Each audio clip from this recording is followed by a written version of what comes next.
మన రోజువారీ ఆహారంలో పంచదార వాడకం ఎక్కువైపోయింది. ఉదయం లేవగానే తాగే టీ, కాఫీలో పంచదార కలుపుకొని రోజును మొదలు పెడుతున్నాం. స్వీట్లు, బేకరీ ఐటమ్స్, కూల్ డ్రింక్లు ఇలా ప్రతి దానిలోనూ పంచదార ఉంటుంది.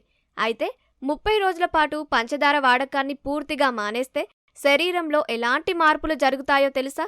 ఇలా మానేయడం వల్ల ఆరోగ్యానికి ఎంతో మేలు జరుగుతుందని చెబుతున్నారు వైద్యులు. కేవలం నెల రోజుల పాటు పంచదార మానేసి చూడండి, మీ ఆరోగ్యంలో ఎన్నో మంచి ఫలితాలు గుర్తిస్తారు. మొదట కొన్ని రోజులు పంచదారను హఠాత్తుగా ఆపేయడం వల్ల కాస్త ఇబ్బందిగా అనిపించవచ్చు. తలనొప్పి, అలసట, మూడ్ స్వింగ్స్, తీపి తినాలనే బలమైన కోరిక వంటివి కలగవచ్చు.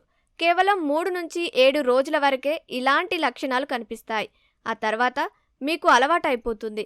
15 నుంచి 20 రోజుల తర్వాత మీరు బరువు తగ్గడం ప్రారంభమవుతుంది. పంచదార తీసుకోవడం వల్ల శరీరంలో కొవ్వు నిల్వ అవుతుంది. షుగర్ మానేస్తే ఆ కొవ్వు కరిగిపోయి సన్నబడడం మొదలవుతుంది. నడుము చుట్టుకొలత కూడా తగ్గుతుంది. నెల రోజుల పాటు పూర్తిగా పంచదారను మానేయడం వల్ల మీ చర్మంలో మెరుపు వస్తుంది.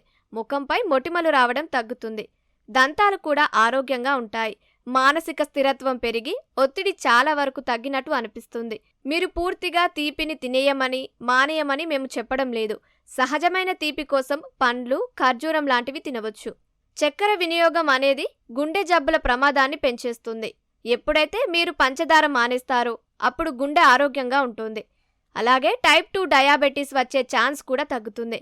పంచదారతో చేసిన ఆహారాలు తిన్నప్పుడు వెంటనే శక్తి అందినట్టు అనిపించవచ్చు, కానీ తర్వాత నీరసం వచ్చేస్తుంది. అదే పంచదార మానేస్తే శక్తి స్థిరంగా ఉంటుంది. అధిక చక్కెర వినియోగం కొన్ని రకాల క్యాన్సర్ల ప్రమాదాన్ని పెంచుతుంది. పంచదారలో క్యాలరీలు ఎక్కువ స్థాయిలో ఉంటాయి, పోషకాలు మాత్రం 0. కాబట్టి పంచదారను మానేయడం వల్ల మన ఆరోగ్యానికి వచ్చే నష్టం ఏమీ లేదని వైద్యులు చెబుతున్నారు.